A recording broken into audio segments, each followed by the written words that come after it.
Vamos falar neste vídeo sobre o cavaleiro do cavalo vermelho.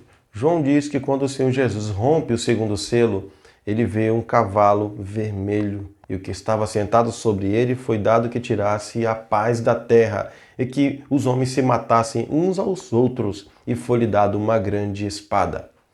Este cavaleiro do cavalo vermelho é uma profecia que descreve os horrores, as matanças da guerra no primeiro século. Não é uma profecia que está apontando para o futuro, como ensinam os futuristas. Esta é uma profecia que o Senhor Jesus deu a João no primeiro século de uma guerra que iria ser uma realidade em todo o Império Romano e em Jerusalém. A guerra dos romanos contra Jerusalém. João diz que a cor deste cavalo era vermelha. A cor vermelha era mais associada à guerra e o derramamento de sangue. Por isso, os romanos colocaram o nome ao planeta vermelho de Marte em homenagem ao deus da guerra romano. Esta profecia fala de um grande derramamento de sangue, fala de uma grande guerra, uma grande espada. A espada fala de juízo, fala de guerra. E aqui nós temos uma profecia do juízo de Deus para os romanos e também para os judeus e romanos. João diz que foi-lhe dado o poder para que tirasse a paz da terra. A paz romana, ela havia acabado em todo o Império Romano e em Jerusalém. Conflitos, como o Senhor Jesus havia dito, ouvireis de guerras e rumores de guerra. O Senhor Jesus falou isso no Monte das Oliveiras.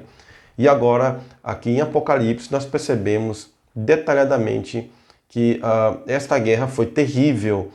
Esses conflitos, guerra civil em Roma, guerra civil em Jerusalém. Que os homens se matassem uns aos outros. Flávio Joséfo, o historiador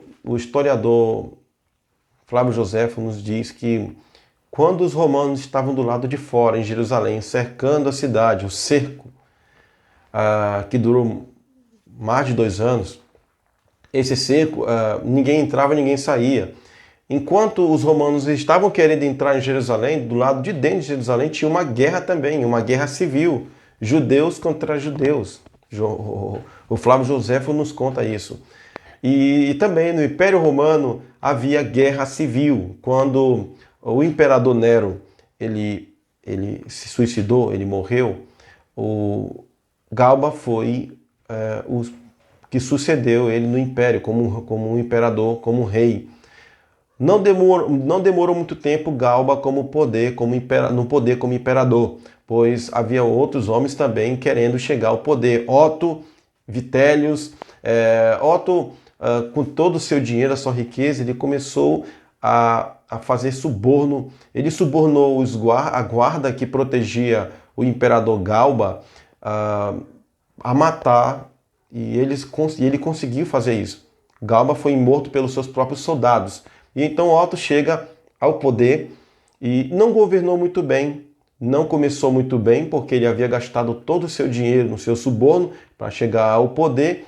E ele, sabendo que Vitélius também queria chegar ao poder, observe que aí nessa guerra civil em Roma era cobra engolindo cobra.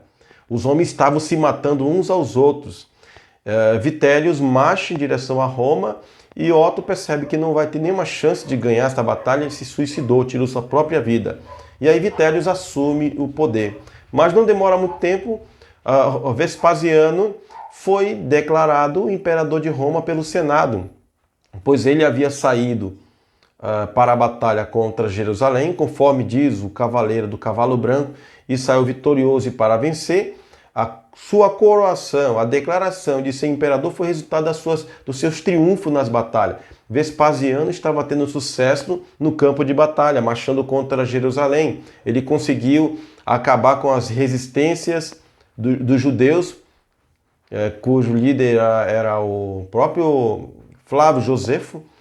E já estava escrito que eles iriam ganhar a guerra contra os judeus, até porque era um juízo do Senhor Deus sobre os judeus em Jerusalém.